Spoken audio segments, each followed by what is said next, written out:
जय हिंद साथियों, आप सभी का स्वागत है आपके अपने यूट्यूब चैनल पे। और आज हम लोग पढ़ेंगे करीब करीब 70 क्वेश्चन होगा। और इसमें साइंस से, विज्ञान से संबंधित सब कुछ क्वेश्चन होगा। यह एनसीईआरटी बेस्ड ही होगा। और आप लोग को वीडियो अच्छा लगे तो लाइक से सब्सक्राइब करिएगा। साथ में इसका पीडीएफ जो है, इसी वीडियो के लिंक में आपको एक लिंक मिलेगा टेलीग्राम पर, वहाँ से आप डाउनलोड कर सकते हैं। हम वहाँ पे अपलोड कर देंगे, आप लोग डाउनलोड कर सकते हैं। मेरा नाम है अजित कुशवाहा और मैं इस समय इंडियन रेलवे में ड्यूटी करता हूँ। तो चलते हैं क्वेश्चन पे। क्वेश्चन है कि राष्ट्रीय रासायनिक प्रयोगशाला नेशनल केमिकल लाइब्रेरी स्थित है कहाँ पे? तो इसका आंसर हो जाएगा, ऑप्शन दिया हुआ है कि नई दिल्ली में है, बंगलोर है, पुणे है, पटना है। तो राष्ट्रीय रासायनिक प्रयोगशाला कहाँ पे है? तो यह पुणे में है। याद रखिएगा, राष्ट्रीय रासायनिक प्रयोगशाला पुणे में है। नेक्स्ट है बेरी बेरी नामक रोग निम्नलिखित किस विटामिन की कमी से होता है? तो बेरी बेरी विटामिन B1 की कमी से होता है। तो इसका आंसर हो जाएगा ये होगा, आयोडीन की कमी से घेंघा रोग होता है। और लोहा की कमी से जो हमारे शरीर में आयरन की कमी हो जाती है, तो खून की कमी होती है, एनीमिया बोलते हैं। तो याद रखिएगा कि बेरी बेरी नामक रोग विटामिन B1 के कमी से होता है। घेंघा रोग होता है आयोडीन की कमी से। और लौह का अगर शरीर में कमी हो जाएगा तो एनीमिया हो जाता है। ठीक है, चलिए 3 नंबर क्वेश्चन है कि श्वसन प्रक्रम में वायु के जिस घटक का प्रयोग होता है वह है, श्वसन प्रक्रम में वायु के जिस घटक का प्रयोग होता है वह नाइट्रोजन है, ऑक्सीजन है, कार्बन डाइऑक्साइड और गैस है। तो इन दोनों में से तो कोई होगा नहीं, होगा ही नहीं दोनों में से। तो कह रहा है कि जिस घटक का प्रयोग होता है श्वसन के वायु में, जिस घटक का प्रयोग होता है वो कौन सा है? तो इसका आंसर हो जाएगा ऑक्सीजन। ठीक, कार्बन डाइऑक्साइड हम लोग छोड़ते हैं, ऑक्सीजन शरीर में लेते हैं। ठीक है, पौधे के लिए सबसे अच्छा उर्वरक कौन सा है? अच्छा उर्वरक कौन सा? कंपोस्ट है, अमोनियम सल्फेट है, सुपर फास्फेट ऑफ लाइम है और यूरिया है। तो इसका आंसर हो जाएगा कंपोस्ट। जो खाद होती है वो सबसे अच्छा उर्वरक माना जाता है। ठीक, 5 नंबर क्वेश्चन है कि विद्युत चुम्बकों में निम्नलिखित धातु काम आती है। मतलब कि जो चुंबक हम लोग बनाते हैं उसमें कौन सा धातु काम में आता है? नर्म लोहा है, क्रोमियम है, निकेल लोहा है। तो 5 का ए हो जाएगा, नर्म लोहा का प्रयोग किया जाता है। तो इसका आंसर ए होगा। सबसे पुराना कीटाणुनाशक है, परमेथ्रिन है, डीडीटी है, निकोटीन है, जिएटिन है। तो सबसे पुराना जो है वह है निकोटीन। नेक्स्ट है रासायनिक तौर पर जल है। रासायनिक तौर पर जल है, इसे एक हाइड्रोक्साइड है, एक ऑक्साइड है, एक हाइड्रोक्साइड है, एक परऑक्साइड है। तो देखिए 7 का आंसर हो जाएगा बी, एक ऑक्साइड होता है, H2 होता है ना, एक ऑक्साइड। आगे फ्लिंट कांच में होता है, बोरक्स होता है, सोडियम कार्बोनेट की रेखा होती है, हाइड्रोक्लोरिक अम्ल होता है, लेड कार्बोनेट होता है। तो फ्लिंट कांच में किसका प्रयोग किया जाता है? तो इसका आंसर हो जाएगा लेड कार्बोनेट का प्रयोग किया जाता है। यह है कि पेट्रोलियम में पाए जाने वाले हाइड्रोकार्बन के पृथक्करण में प्राय कौन सी प्रक्रिया अपनाई जाती है? हाइड्रोजनीकरण, उत्प्रेरकी भंजन, प्रभावी आसवन और बहुलीकरण। तो 9 का आंसर हो जाएगा सी, प्रभावी आसवन में। क्या कह रहा है कि प्रभावी आसवन से पेट्रोलियम में पाए जाने वाले हाइड्रोकार्बन को पृथक किया जाता है। ठीक है, आगे 9 नंबर क्वेश्चन है, सबसे कम द्रव्यमान वाला कण कौन सा है? अल्फा कण है, बीटा कण है, प्रोटॉन कण है, प्रोटॉन कण है। तो कौन सा होगा? तो इसका आंसर हो जाएगा 10 का डी होगा, प्रोटॉन। नेक्स्ट है टेबल शर्करा है, ग्लूकोज, सुक्रोज, माल्टोज। टेबल शर्करा कौन सा है? तो इसका आंसर हो जाएगा बी, सुक्रोज। आगे इंसुलिन हार्मोन रासायनिक रूप से होता है वसा, स्टेरॉइड, प्रोटीन, कार्बोहाइड्रेट। तो इसका आंसर हो जाएगा प्रोटीन होता है। प्रोटीन होता है इंसुलिन, जो रासायनिक रूप से हार्मोन होता है प्रोटीन होता है। वह विटामिन जिसमें धातु आयन होता है, धातु आयन होता है, विटामिन ए, विटामिन 12, विटामिन 6 और राइबोफ्लेविन। तो 13 का आंसर हो जाएगा बी, विटामिन 12। नेक्स्ट है महासागरों में शुद्ध जल किस विधि से प्राप्त किया जाता है? महासागर से जो हम लोग शुद्ध जल प्राप्त करते हैं, इसलिए कि वहां पे लवण सबसे ज्यादा पाया जाता है। जो महासागर का जो जल होता है उसको हम पी नहीं सकते, खारा पानी होता है। तो वही पूछ रहा है कि उसको किस विधि द्वारा जल को शुद्ध किया जाता है? निस्पंदन, आसवन, वाष्पीकरण, प्रभावी आसवन। तो 14 का आंसर भी हो जाएगा आसवन द्वारा। नेक्स्ट है बेकिंग सोडा का रासायनिक नाम कौन सा है? बेकिंग सोडा का रासायनिक नाम calcium phosphate, sodium bicarbonate, sodium chloride, sodium carbonate. तो 15 का आंसर भी हो जाएगा सोडियम बाइकार्बोनेट। याद रखिएगा बाइकार्बोनेट, बी से बाई और बेकिंग, याद रखिएगा सोडियम कार्बोनेट एक होता है सोडियम कार्बोनेट, जिसे ये दिया हुआ है। तो ये बेकिंग सोडा है सोडियम बाइकार्बोनेट। नेक्स्ट, ऐसी प्रक्रिया जिसमें CO2 उत्सर्जित नहीं होती है, CO2 उत्सर्जित नहीं होती है, दहन है, श्वसन है, किण्वन है, प्रकाश संश्लेषण है। तो 16 का आंसर हो जाएगा डी, प्रकाश संश्लेषण में उत्सर्जित नहीं होती है। बैटरियों में इस्तेमाल होने वाला, बैटरी जो होती है उसमें इस्तेमाल होने वाला अम्ल कौन सा है? तो H2SO4 होता है। तो इसका आंसर हो जाएगा 17 का सी। सल्फ्यूरिक अम्ल होता है, H2SO4 बोलते हैं, H2SO4 बोलते हैं इसे। ठीक है, चलिए। आभूषणों को बनाते समय सोने में मिलाई जाती है क्या? तो तांबा मिलाया जाता है। याद रखिएगा 24 कैरेट जो होता है वह शुद्ध सोना होता है। और यह अगर किसी भी आभूषण को जब बनाया जाए सोना का, बिना मिलावट के वह बन ही नहीं सकता है। तो उसके जगह पे 24 की जगह पे 22 कैरेट का, 20 कैरेट का और 18 कैरेट का जो इतना मतलब रहेगा उसी का बनता है आभूषण। ठीक है, तो ये ध्यान रखें कि उसमें तांबा मिलाया जाता है, नहीं तो वह टूट जाएगा, टेढ़ा हो जाएगा। पीएच प्रदर्शित करता है, पीएच जो है, पीएच का मान मतलब कि प्रदर्शित करता है विलयन का तापमान, विलयन का वाष्प दाब, विलयन का अम्ल और क्षारकता और विलयन के आयनिकता। तो यह इसका आंसर सी हो जाएगा। याद रखिएगा 0 से 14 तक होता है, 0 से 14, और 7 जो होता है उदासीन होता है। और उदासीन क्या होता है? तो वह होता है पानी। पानी का मान जो होता है उदासीन होता है। इससे नीचे जो 7 से नीचे आएगा तो वो अम्लीय हो जाता है, अम्लीय। और इससे जो ऊपर होता है 7 से ऊपर वो होता है क्षारीय। याद रखिएगा क्षारीय।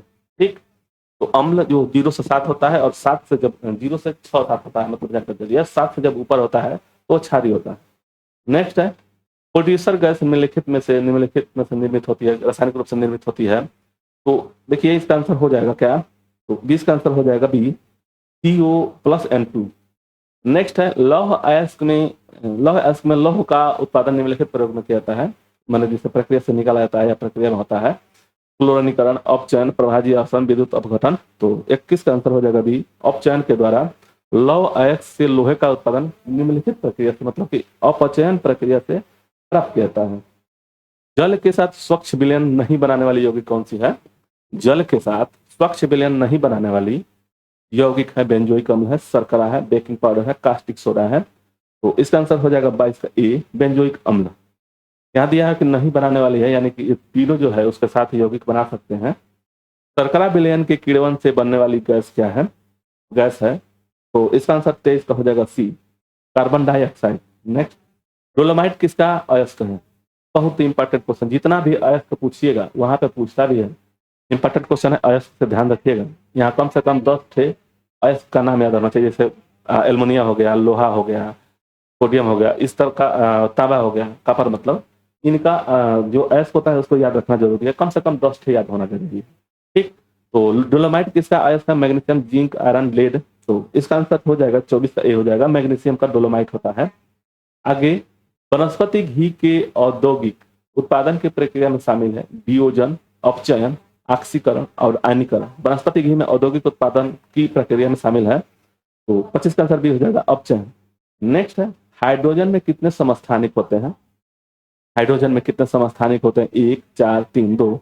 तो 26 का आंसर हो जाएगा सी, 3। नेक्स्ट है खाद्य परीक्षण के रूप में सर्वाधिक उपयोग में लाया जाने वाला पदार्थ कौन सा है? सोडियम बाइकार्बोनेट है, टाइट्रिक अम्ल है, एसिटिक अम्ल है, बेंजोइक अम्ल है। तो खाद्य परीक्षण के रूप में सर्वाधिक उपयोग में लाया जाने वाला पदार्थ कौन सा है? तो वह है डी, बेंजोइक अम्ल। नेक्स्ट, फोटोग्राफी में काम आने वाली हाइपो का रासायनिक रूप क्या है? हाइपो का रासायनिक रूप क्या है? सिल्वर ब्रोमाइड है, सोडियम थायोसल्फेट है, सोडियम फास्फेट है, सिल्वर नाइट्रेट है।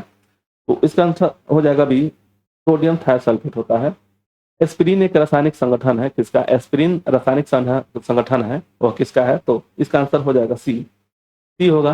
एसिटाइल सैलिसिलिक अम्ल होता है।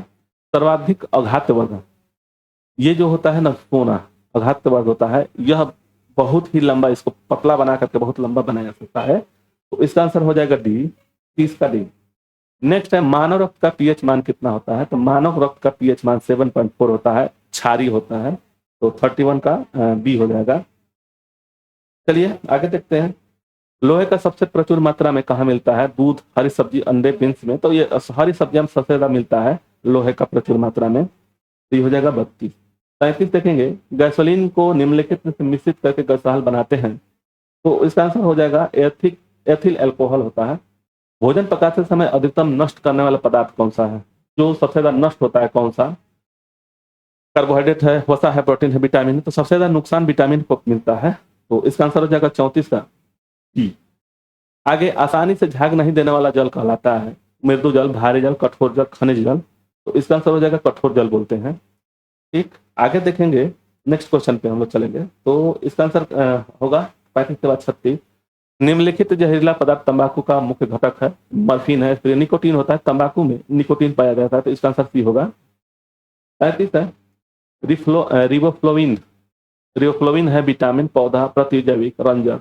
तो इसका आंसर 35 का आंसर हो जाएगा ए, विटामिन होता है। ठीक, ये विटामिन का नाम है, जिसे थायराइड, पेंटोनियो बाइवासा जो है ना, वही है। फिर रिबोफ्लोविन। रबड़ की बल्कानाइजेशन की में प्रयुक्त तत्व कौन सा है? रबड़ के बल्कनाइजेशन में प्रयुक्त तत्व कौन सा है? एस आई है, S F, F E F C है। तो 38 का आंसर हो जाएगा बी, एस। नेक्स्ट है, मानव शरीर में सर्वाधिक मात्रा में पाया जाता है प्रोटीन, जल, वसा, प्लाज्मा। तो सबसे ज्यादा मानव शरीर में करीब ये बोलते हैं जल पाया जाता है। तो 39 का बी हो जाएगा। नेक्स्ट है, संक्रामक रोग रोकने के लिए दी जाने वाली औषधि का नाम क्या है? सल्फाजिया, थियाजाल है, इंसुलिन है, एस्पिरिन है, रिसर्बिन है। तो 40 का हो जाएगा ए, सल्फाथियाजाल। संश्लेषित दवा का उदाहरण है, संश्लेषित दवा का उदाहरण है वो है एस्पिरिन। एस्पिरिन है संश्लेषित दवा का उदाहरण। कृत्रिम रेशा का निम्नलिखित नाम भी है। रेयान है, डेक्रान है, रेशा कांचा, नालान है। तो कृत्रिम रेशम का नाम क्या है? तो इसका आंसर हो जाएगा रेयान। नेक्स्ट है, रक्त का थक्का बनाने के लिए कौन सा प्रोटीन जिम्मेदार है? एल्ब्यूमिन ए है, प्रोटीन है, ग्लोबिन है, फिब्रिनोजन है। तो इसका आंसर 43 का हो जाएगा, डी होगा, फिब्रिनोजन, रक्त का थक्का बनाने के लिए। आगे आयोडीन युक्त हार्मोन है, थायरॉक्सिन है, टेस्टोस्टेरोन है, इंसुलिन है और एड्रेनलिन है। तो आयोडीन युक्त हार्मोन कौन सा है? तो इसका आंसर हो जाएगा थायरॉक्सिन। नेक्स्ट है, किसके द्वारा आनुवंशिकता के विज्ञान को आनुवंशिकी जेनेटिक्स कहा गया है? ग्रेगर जर्मेंडल, सी कॉरेंस, एच जे मूलर और डब्ल्यू एटसन। तो 55 का आंसर हो जाएगा ठीक। होमोसेपियंस किसका नाम है? तो यह है मनुष्य का नाम हो, राना टिगरीना वैज्ञानिक नाम है मेढक का। आगे, अस्थि और सीमेंट में कौन सा तत्व पाया जाता है? अस्थि और सीमेंट में तो सबसे ज्यादा अस्थि में तो कैल्शियम पाया जाता है। तो इसका आंसर हो जाएगा 47 का बी। नेक्स्ट, भोजन की पाचन क्रिया शुरू होती है कहाँ से? तो मुंह से ही हो जाता है। भोजन की पाचन प्रक्रिया जो होती है शुरू होती है मुंह से ही हो जाता है। आगे, मानव शरीर में जल का परिमाण लगभग होता है। जल का परिमाण कितना होता है? तो इसका आंसर हो जाएगा 49 का सी हो जाएगा, 65%। पित्त स्रावित होता है। पित्त कहाँ स्रावित होता है? पाचन ग्रंथ से, छोटी आंत से, उदर से, लीवर से। तो 50 का आंसर हो जाएगा डी, लीवर से प्राप्त होती है। एक औसत वयस्क मानव शरीर में हड्डियों की संख्या कितनी होती है? तो वयस्क मानव में होता है 206 और छोटे बच्चों में 306 होता है। तो याद रखिएगा, वयस्क मानव में हड्डियों की संख्या 206 होती है। नेत्र गोलक किस सीट द्वारा चालित होती है? नेत्र गोलक किस सीट द्वारा चालित होती है? तो 52 का आंसर हो जाएगा बी, 6 मांसपेशियों से। याद रखिएगा, नेत्र गोलक किस सेट द्वारा चालित होती है? तो यह 6 मांसपेशियों के द्वारा। मानव शरीर के संबंध में किसने पूर्ण विवरण दिया? मानव शरीर के संबंध में किसने पूर्ण विवरण दिया? न्यूटन, वाइसाइल, कापरनिकस, हार्वे। तो इसका आंसर 53 का हो जाएगा डी, विलियम हार्वे। नेक्स्ट है, मानव शरीर में निम्न में से किस अंग की हड्डी सबसे लंबी होती है? तो जांघ की होती है सबसे ज्यादा लंबी। तो यह हो जाएगा, फीमर होता है ना, यहाँ पे तो ठुड्डी दिया, बाहु दिया, जांघ का होता है। तो चौवन का आंसर हो जाएगा बी, जांघ का फीमर होता है, फीमर। याद रखिएगा, सबसे बड़ी लंबी हड्डी जो होती है फीमर होती है, जो जांघ में पाई जाती है, जो जंघा में होता है।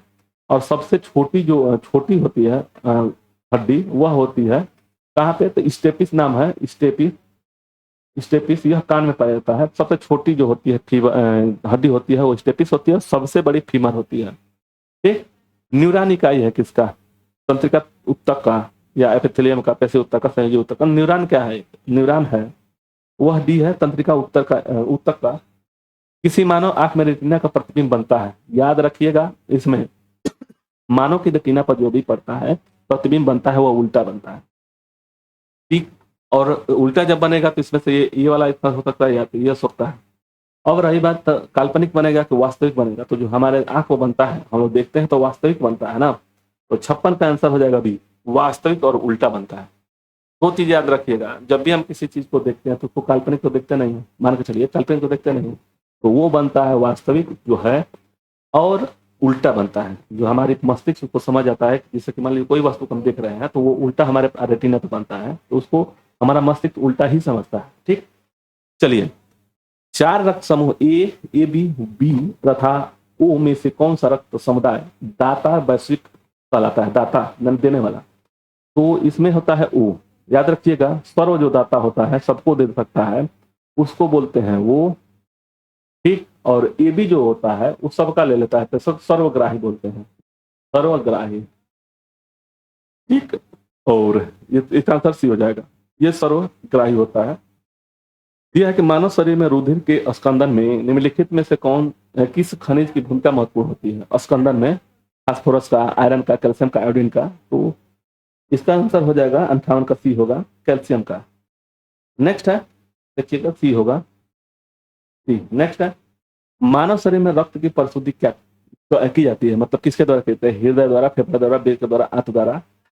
तो देखिए, हर एक जगह इसका एक आर एस अग्रवाल के बुक में देखेंगे तो हृदय दिखाएगा, और कहीं कहीं दिखाएगा फेफड़ा भी दिखा सकता है। ठीक, हृदय नहीं, फेफड़ा दिखाता है और ब्रिक दिखाता है। ठीक है ना, तो याद रखिएगा इन दोनों में से वो आयोग पर निर्भर करता है कि कौन सही करेगा, तो इसमें तो सी होगा, मतलब कि सी अधिकांश तौर पर माना जाता है।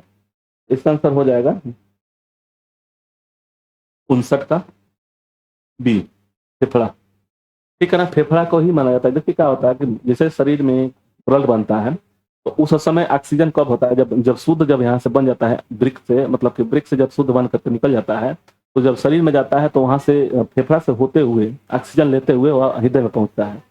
ठीक है, तो इसी के कारण से फेफड़ा को, मतलब कि बहुत किताब में ब्रिक को भी दिया है, लेकिन अधिकांश तौर पर फेफड़ा को ही माना जाता है। वो आयोग पर निर्भर करता है, यह ध्यान रहे। तो दोनों याद रखिएगा, ब्रिक भी होता है और वो फेफड़ा होता है, लेकिन कोशिश करके फेफड़ा को मारिएगा, आंसर सही हो जाना चाहिए। खून के बहने से रोकने वाले कौन सा विटामिन भाग लेता है? बहने से भाग लेता है रोकने के लिए, तो वो होता है विटामिन के होता है। ठीक है ना, कोबाल्ट जिसमें पाया जाता है, तो 7 का आंसर हो जाएगा डी। नेक्स्ट है, रक्त का पीएच मान कितना होता है? 5 से कम 7.4 होता है, 7 से और 8 के बीच में होता है। तो रक्त का पीएच मान कितना होता है? 7.4 होता है। तो इसका आंसर हो जाएगा 61 का बी हो जाएगा, 7 से 8 के बीच। रक्त उदाहरण है क्या है? संयोजी उत्तक है, पेशी उत्तक है, तंत्रिका उत्तक है, एपिथेलियम उत्तक है। तो यह एक रक्त क्या है? तो यह एक संयोजी उत्तक है, संयोजी उत्तक है। शरीर में हीमोग्लोबिन का कार्य क्या है? ऑक्सीजन का परिवहन, जीवाणु का नाश, रल अपता का निवारण, लौह का उपयोजन। तो देखिए, हमारे शरीर में हीमोग्लोबिन जो होता है, वह जो है हीमोग्लोबिन के ही कारण हमारे जो रेड ब्लड होता है वह खून दिखाई देता है, हीमोग्लोबिन को ही टेस्ट किया जाता है। तो इसका आंसर क्या हो जाएगा? 63 का हो जाएगा, जो ऑक्सीजन को परिवहन कराता है। ठीक है, हमारे शरीर में ऑक्सीजन को परिवहन कराता है हीमोग्लोबिन। पाचन और श्वसन नलियां कहाँ क्रॉस होती है? पाचन और श्वसन नलियां कहाँ क्रॉस? ग्रासनी में, कंठ में, ग्रासिका और श्वसन नली में। तो 64 का आंसर रह जाएगा एक, ग्रासनी में। नेक्स्ट है, मनुष्य में लाल रुधिर कोशिकाओं का जीवन कितनी होती है? लाल का, तो इसका हो जाएगा 120 दिन। लाल रुधिर कोशिकाओं का 120 दिन होता है, तो इसका आंसर हो जाएगा 65 का बी। नेक्स्ट, सबसे कम विषाणु, विषालु, विषालु नाइट्रोजनिक अवशिष्ट है, यूरिया है, क्रिएटिनिन है, यूरिक अम्ल है और क्रिएटिन है। तो सबसे कम विषालु नाइट्रोजनिक अवशिष्ट है, तो 66 का आंसर हो जाएगा ए, यूरिया। नेक्स्ट है, मानव में संगर्भता की औषधि औसत अवधि है संगर्भता की, तो इसका आंसर हो जाएगा क्या? तो 67 का आंसर हो जाएगा बी, 36 से 38। मैंने संगर्भता, गर्भवती महिला का औसत अवधि कितनी होती है? तो 9 मंथ माना जाता है। तो 9 से मैंने 38 से 36 से 38 सप्ताह। पादपों में परागकण कहाँ पैदा होता है?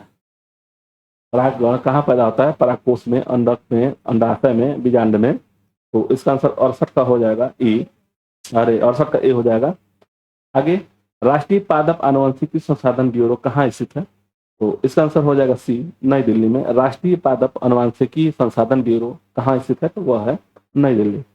विषाणु संक्रमण से होने वाला रोग, विषाणु से माने होने वाला रोग, तो याद रखिएगा, कई वीडियो में हम लोग बता चुके हैं। विषाणु से, जीवाणु होता है, एक विषाणु होता है वायरस, तो ये होता है ट्रेरे छोटी माता, ट्रेरे छोटी माता, छोटी माता, ए डे टी ख पोचे ख को के गई। अब इसमें देखिए, गई ये तो हैजा है, ये नहीं होगा, जुकाम टिकनेस, एडेपी खपोचे गई, टाइफाइड, एडेपी डेपी खपोचे गई। तो इसका आंसर 70 का हो जाएगा सी, जुकाम। ठीक है ना। संक्रमण विषाणु के संक्रमण से जुकाम होता है, जैसे कि खांसी होती है, तो खांसी। ठीक है ना। चेहरे छोटी माता, एडेपी खपोचे गई। आगे, डिप्थीरिया और इन्फ्लुएंजा का कारण है। डिप्थीरिया तो ये जीवाणु का कारण है, डिप्लेसिमेटी को काली खांसी है। इन्फ्लुएंजा, तो इन्फ्लुएंजा होता गई, इन्फ्लुएंजा ये जीवाणु विषाणु का कारण है, और ये जो है डिप्थीरिया है जीवाणु का। तो इसका आंसर बी हो जाएगा, 71 का बी। देखिए उसी में हम लोग पढ़े थे, देखिए यहाँ पे चेहरे छोटी माता, एडेपी खपोचे गई, खांसी, खसरा और पोलियो, चेचक और कलसुआ और इन्फ्लुएंजा। ठीक, तो इन्फ्लुएंजा किससे हो गया, विषाणु से। और डिप्ले सिग्निटी को, डिप्ले यानी कि डी प्ले प्ले टिगोनिटी को, तो यहाँ पे डिप्ले है ना, डिप्थीरिया, तो यह होता है इस जीवाणु से। ठीक है ना, जीवाणु से, याद रखिए डिप्ले। तो ये हो जाएगा बी। आगे तारपीन प्राप्त किया जाता है अशुद्ध पेट्रोलियम से, चीड़ से, ऊख से। तो तारपीन जो मिलता है वह चीड़ के पेड़ से पाया जाता है, यह कैलिफोर्निया में पेड़ मिलता है सबसे ज्यादा। मनुष्य के कंकाल में कुल अस्थियों की संख्या कितनी होती है, तो मानव वयस्क में कंकालों की संख्या कितनी होती है, 206 होता है वयस्क मानव में, तो 73 का भी हो जाएगा। नेक्स्ट है, अंडा देने वाली स्तनधारी कौन सी है, कंगारू है, डक विल्स प्लेटिस, टीपस है, या ओपोसम है, या उदबिलाव है। तो अंडा देने वाली स्तनधारी कौन सा है, तो 74 का भी हो जाएगा, डक विल प्लेटिपस होता है। गुणसूत्र के उस युगल को जो मनुष्यों के लिंग निर्धारण करता है, लिंग गुणसूत्र कहते हैं, अन्य गुणसूत्रों को कहते हैं अलिंगन सूत्र, विषम बहुसूत्र और स्फोरोजोन। तो 75 का आंसर हो जाएगा ए, अलिंगन सूत्र। इतना ही क्वेश्चन था, 75। ठीक, तो आप लोगों को वीडियो अच्छा लगे, नए हैं तो लाइक कीजिए, सब्सक्राइब कीजिए, और पुराने लोग शेयर कीजिए, लाइक कीजिए। ठीक है, चलते हैं अगले नेक्स्ट वीडियो में मिलते हैं। ठीक है, धन्यवाद।